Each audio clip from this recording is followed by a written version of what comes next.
சரணம் நண்பர்களே, இன்றைக்கி காலையில் ஒரு 6 மணி 6:30க்கு நாங்கள் பம்பா வந்துட்டோம். வர வழியில் ஃபுல்லாக நல்ல மழை, நல்ல குளிர். ஸோ 2-3 இடத்துல வண்டி நிப்பாட்டி டீலாம் குடிச்சிட்டு தான் வந்தோம். அங்கே பம்பா வந்ததுக்கப்புறம் இங்கே பார்க்கிங் அலௌட் இல்லைன்னு சொல்லிட்டாங்க போலீஸு. ரொம்ப ரொம்ப கஷ்டமாக தான் இருந்துச்சு. உடனே காரு மறுபடியும் நிலக்கல் அனுப்பி விட்டாச்சு. நம்மளுக்கு தேவையான பொருட்கள்லாம் எடுத்துட்டோம். சாப்பாடு, மாற்று துணி எல்லாம் எடுத்துகிட்டு நம்ம இறங்கிட்டோம். இங்கே வந்துட்டு ஃப்ரெஷ் ஆகிட்டு ப்ரெஷ்லாம் பண்ணிவிட்டு குளிக்கணும்னு வந்தோம். பம்பை ஆற்றுல அந்தளவுக்கு ரொம்ப தண்ணிலாம் போகல, முட்டளவுக்கு தான் தண்ணி போயிட்டுருக்கு.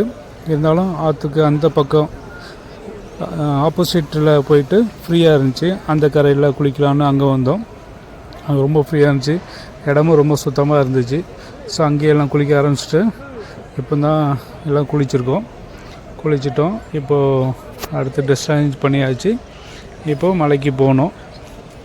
இப்போ என்ன சொல்லியிருக்காங்க அப்படின்னா 1 மணிக்கு அப்புறம் தான் உள்ளே விடுவாங்க. ஸோ அது வரைக்கும் நம்ம அந்த மேலே விநாயகர் கோயிலெலாம் இருக்குது பார்த்திங்களா, பிள்ளையார் கோவில், அங்கே வந்து நம்ம வெயிட் பண்ணணும்னு சொல்லியிருக்காங்க. அங்கே வரையும் வெயிட் பண்ணுவோம்.